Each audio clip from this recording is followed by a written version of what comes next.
Bonjour à tous, ici le seul unique Ryu Sensei, j'espère que vous allez bien, j'espère que vous êtes en pleine forme. Bon bah écoutez, ça va super bien et aujourd'hui on se retrouve dans le plus grand des calmes pour parler du chapitre 1063 de One Piece qui se nomme Ma seule et unique famille. Alors mes amis, je suis très heureux de vous retrouver parce que le chapitre est très bon et la page de couverture est excellente. Elle est excellente pourquoi ? Parce qu'elle relance soi-disant un débat qui était normalement terminé avec Ryukugyo, mais il n'est a priori pas terminé parce que comme prévu, l'auteur monsieur Eiichiro Oda aime trop ça. Voilà, pour ceux qui ont vu ma dernière review, eh bien j'en ai parlé en début de vidéo. Je vous avais dit que, je le sens venir, l'auteur aime beaucoup s'amuser en faisant croire certaines choses alors que, au final, généralement, ça ne se passe pas comme ces personnes l'auraient voulu.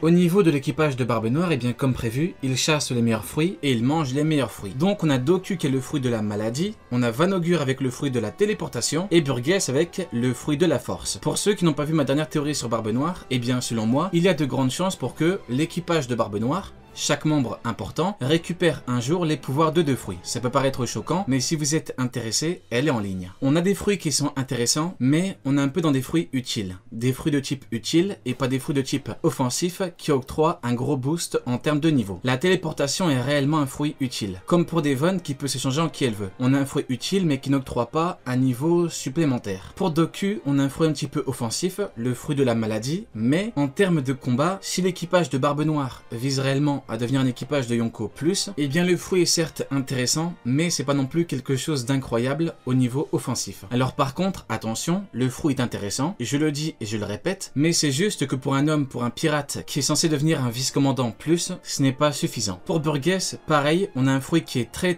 utile parce qu'il booste la force brute, une force brute que tout le monde a, mais là on a vraiment un boost colossal. Mais au niveau offensif, pour le coup, on a quelque chose de très intéressant. S'il part en choc brutal en 1 contre 1 au niveau de la force brute, logiquement, il ne perd pas. Donc le fruit de Burgess, le Rikiriki no Mi, colle parfaitement perso, et pour le coup, on a vraiment un boost qui n'est pas à négliger. Via l'eau, on a une info très intéressante et surtout très importante. Avec un ki surdéveloppé, les pouvoirs des fruits sont sans effet. Alors là, il faut mettre une nuance qui n'est pas apportée par l'eau, et je pense que c'est normal parce que l'auteur fait comme d'habitude et n'envoie pas tout direct. Quand l'eau dit qu'avec un haki surdéveloppé, les pouvoirs de fruits sont sans effet, il ne parle pas de tous les fruits. Alors là, vous me direz, ok, mais pourquoi ?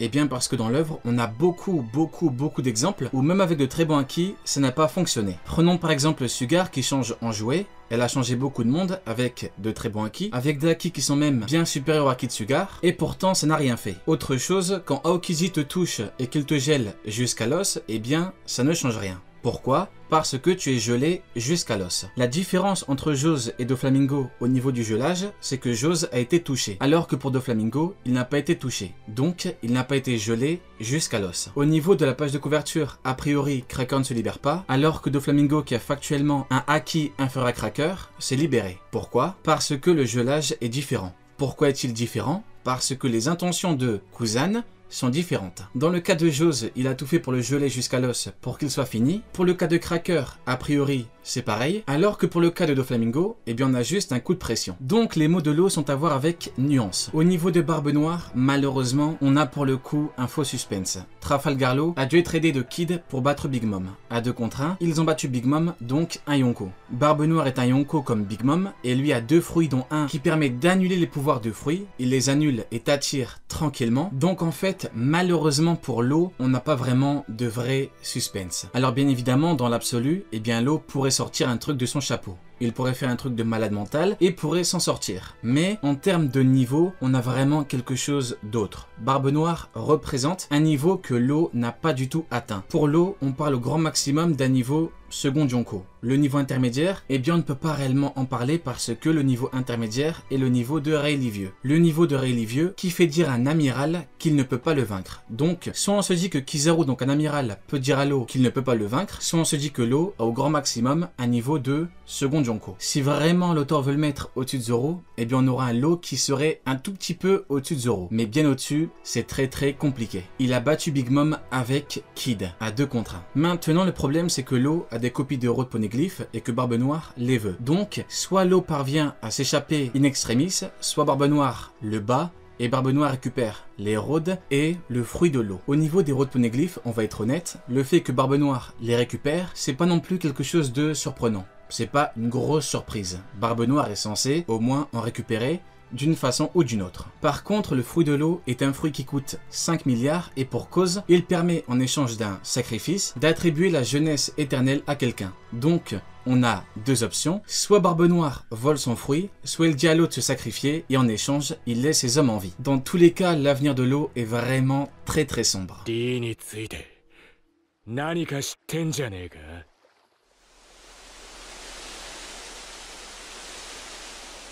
Alors maintenant on va se demander pourquoi est-ce que Barbe Noire aurait besoin du Ope-Ope-no-Mi, pourquoi est-ce qu'il aurait besoin de l'opération de jouvence et donc du sacrifice de la fin de l'eau. Et bien en fait ça va au-delà du fait que Barbe Noire veuille vivre tout le temps, veuille avoir la jeunesse éternelle. En effet, rappelez-vous, de par les mots de Doflamingo, on a une info très importante. Avec la jeunesse éternelle, eh bien on peut utiliser le trésor de Marie-Joie et on peut contrôler le monde. Donc en fait, le trésor de Marie-Joie s'utilise avec la jeunesse éternelle. Maintenant on réfléchit et on se dit mais comment est-il possible qu'on ne puisse l'utiliser qu'avec la jeunesse éternelle? Eh bien je pense avoir trouvé, en utilisant le trésor de Marie-Joie, eh bien on perd en espérance de vie. Donc si on a la jeunesse éternelle, on peut en donner autant qu'on veut, dans tous les cas, on ne perd pas la vie. Selon ma théorie, le trésor de Marie-Joie était à l'époque le trésor de God Valley. Xebec était mis au courant du fait que le trésor existait, et lui qui veut devenir le maître du monde a été mis au courant qu'avec lui, qu'avec le trésor, il pourrait contrôler le monde. Goldirodur a donc été mis au courant du plan de Xebec, et il est parti, non pas pour protéger les dragons célestes, mais pour empêcher Xebec de devenir le maître du monde. Donc vous l'aurez compris, avec l'opération de jouvence, Barbe Noire pourrait faire ce que Xebec n'a pas réussi à faire. Autre chose, il est probable que pour ramener Xebec à la vie, il faut sacrifier beaucoup d'espérance de vie. On l'a déjà vu beaucoup de fois, Barbe Noire est liée à Xebec. Il est donc probable que le seul moyen de le ramener à la vie serait que Barbe Noire sacrifie quelque chose, son espérance de vie. Une espérance de vie qui pourrait être illimitée grâce à l'eau.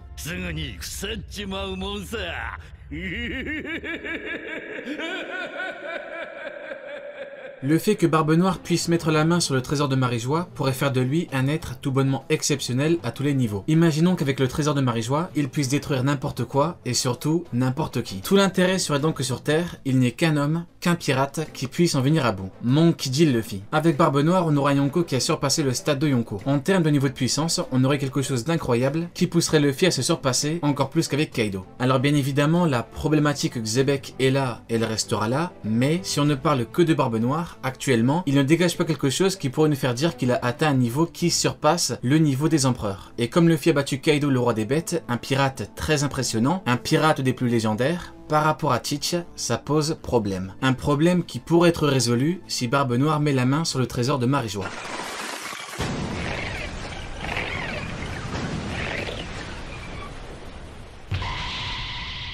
Il faut bien comprendre que dans le monde de One Piece, on a des fruits qui sont différents. Et je ne parle pas qu'en termes de Paramecia, Logia et Zoan, mais aussi et surtout en termes d'efficacité offensive. En effet, il existe des fruits qui permettent de one-shot, qui permettent de gagner en un coup, et ce, en touchant la personne n'importe où. Par exemple, Akainu, avec le Magu Magu no Mi, eh bien s'il te touche à la jambe, s'il te brûle la jambe, tu ne perds pas la vie. Alors que par exemple, Sugar, si elle te touche au niveau de la jambe, tu es fini. Pareil pour Jewelry Bonnie, si elle te touche au niveau de la jambe, tu es fini. Autre exemple qui va bien évidemment nous intéresser, Aokiji. Aokiji avec son fruit, le Ii-no-Mi, si tu le combats et même si tu as le même niveau, eh bien s'il te touche à la jambe et que à la jambe, tu es fini. Maintenant parlons de la page de couverture.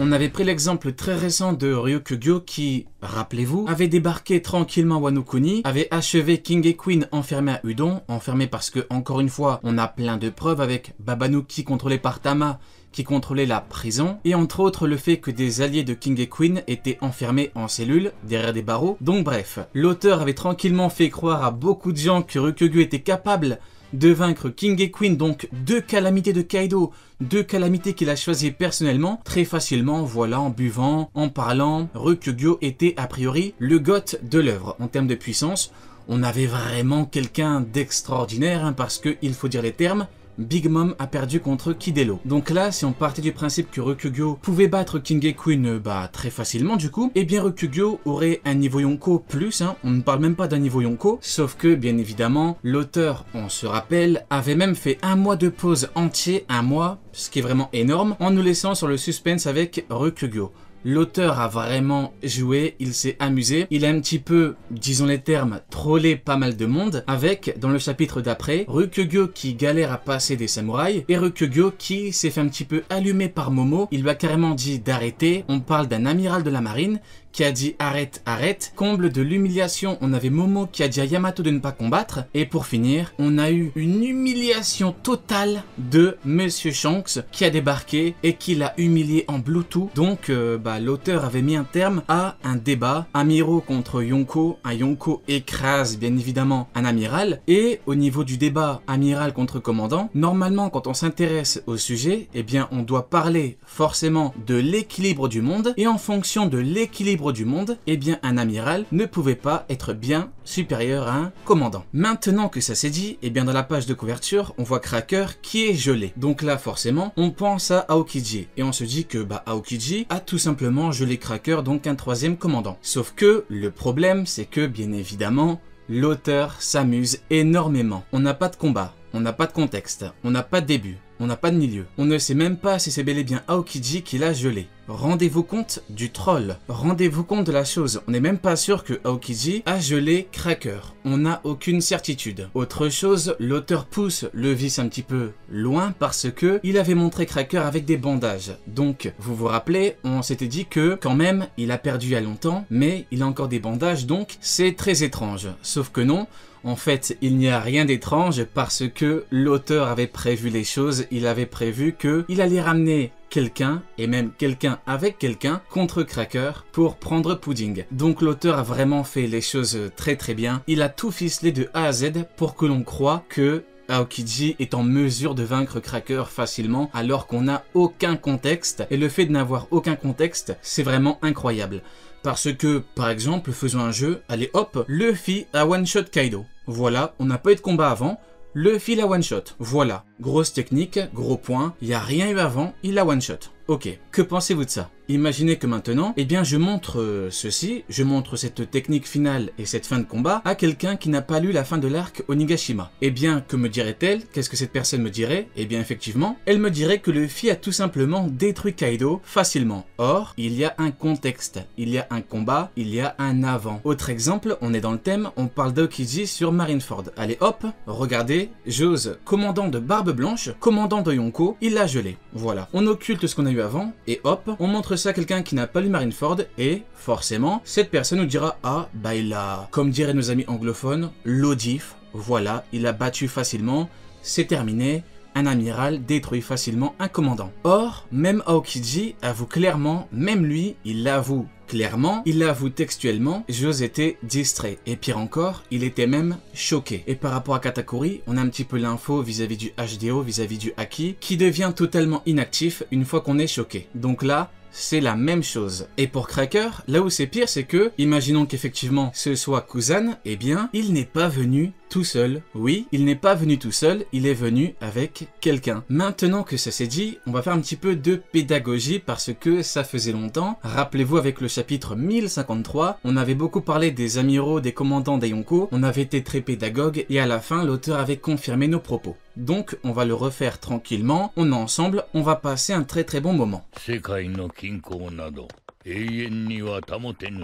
En fait, il faut comprendre quelque chose de très important, l'équilibre du monde. Dans le monde One Piece, il y a quelque chose de très important, c'est l'équilibre du monde. Un équilibre qui fait que aucune grande force n'attaque aucune grande force parce que on a globalement un niveau équivalent. Maintenant, entrons un petit peu dans la technique. Écoutez-moi bien, au niveau de l'équilibre du monde, il n'y a que deux options. Deux, pas trois, pas quatre, mais deux. Soit la marine égale les 4 équipages Yonko, et les Shichibukai égale également les 4 équipages Yonko, soit la marine égale un équipage Yonko et les Shichibukai, bien évidemment au complet avec équipage, etc., égale un équipage Yonko. Il n'y a que deux possibilités. Le fait de dire que la marine égale 2 ou 3 équipages Yonko, c'est totalement inventé. En fait, on n'a vraiment rien dans l'œuvre, réellement, on n'a rien dans l'œuvre qui nous permettrait de dire que la marine égale 2 ou 3 équipages Yonko. Mais alors, vous me direz, Rio, pourquoi dis-tu qu'il n'y a que deux options? Eh bien, mes amis, c'est très très simple parce que Brand New de la marine a dit textuellement que les Shichibukai étaient égales à la marine et aux équipages Yonko. Donc là, on a vraiment deux options. Soit on ne réfléchit pas, on se dit bon, 4 équipages Yonko égale les 4, donc Marine plus Shishi égale 8. Et là on est vraiment dans un délire totalement incroyable, là on a clairement un truc hallucinant. Mais bon bref, soit on réfléchit et on se dit que il est tout bonnement impossible que les Shichibukai et la marine égale 4 équipages Yonko chacun égale 8 à 2. En effet, les 4 Yonko ne sont pas alliés. On a 4 équipages Yonko. 4 équipages individuels. Le problème, c'est qu'en fait, l'option qui dit que la marine égale 4 équipages Yonko est tout bonnement impossible parce que on a bien vu que Shanks a pu humilier un amiral tranquillement, juste avec son Haki des rois. Donc, en cas de confrontation, 4 équipages Yonko écraseraient la marine très simplement. Mais alors, vous me direz, oh Kiryu, mais quel rapport avec les commandants et les amiraux? Eh bien, c'est là qu'il faut réfléchir un minimum parce que on a la confirmation factuelle que la marine égale un équipage Yonko, donc en termes de rapport de force au niveau des individus, comment on fait pour les combats? Eh bien c'est très simple, on fait comme l'équipage de Barbe Blanche. Un commandant combat un amiral. Et par rapport au Yonko, eh bien comme un Yonko est bien supérieur à un amiral, en conditions normales bien évidemment, parce que Barbe Blanche était vieux, malade et qu'il a été trahi, donc on a comme pour Big Mom et on a un 2 contre 1. Voilà pourquoi un amiral ne peut pas être bien supérieur à un commandant, ce n'est pas possible. Si un amiral peut battre facilement un commandant, eh bien la marine peut battre facilement n'importe quel Yonko. Pourtant, elle ne le fait pas, elle n'attaque pas. La seule excuse était bien évidemment le fait que la marine ait besoin des Yonko, ce qui est faux, on l'a prouvé plein de fois, rien que Ryukugyo voulait la tête d'un Yonko. Et puis de toute façon, on a bien vu que Shanks, donc un Yonko, était en mesure d'humilier un amiral tranquillement. Donc la marine veut arrêter les Yonko, mais la marine ne le fait pas. Elle ne le fait pas. Pourquoi? Parce qu'elle ne peut pas. Marine égale un équipage Yonko. L'équilibre du monde.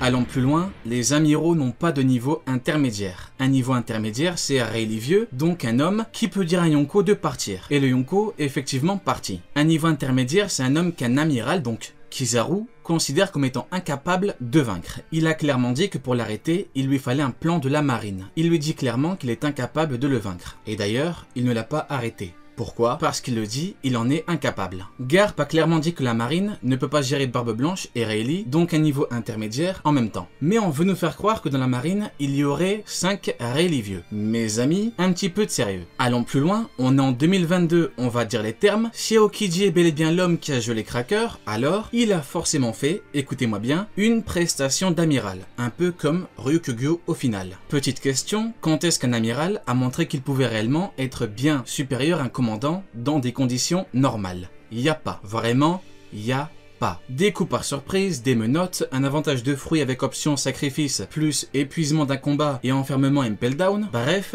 si vous ne voulez pas m'écouter moi, écoutez au moins Barbe Blanche. Il a dit à Ace, tu ne peux vaincre Kaido. Par contre, il a fait confiance à Jose contre Aokiji. A-t-il eu tort de lui faire confiance? Eh bien non. Parce que Aokiji a dû le geler par surprise. Oui, beaucoup s'énervent, mais c'est une réalité. Comment Barbe Blanche pourrait-il avoir confiance en Jose pour vaincre un homme qu'il ne peut vaincre? C'est totalement ahurissant. On continue, bien évidemment, gros classique, databook officiel, Marco égale amiral. Marco égale premier commandant, on a bien évidemment une petite hiérarchie, mais on n'a pas non plus une énorme différence. Je pourrais continuer longtemps, mais normalement, tout le monde a compris que factuellement, un amiral ne peut pas être bien supérieur à un commandant. Il ne peut pas le vaincre facilement. À la limite, vous me direz que les amiraux sont un petit peu supérieurs. À la limite, ok.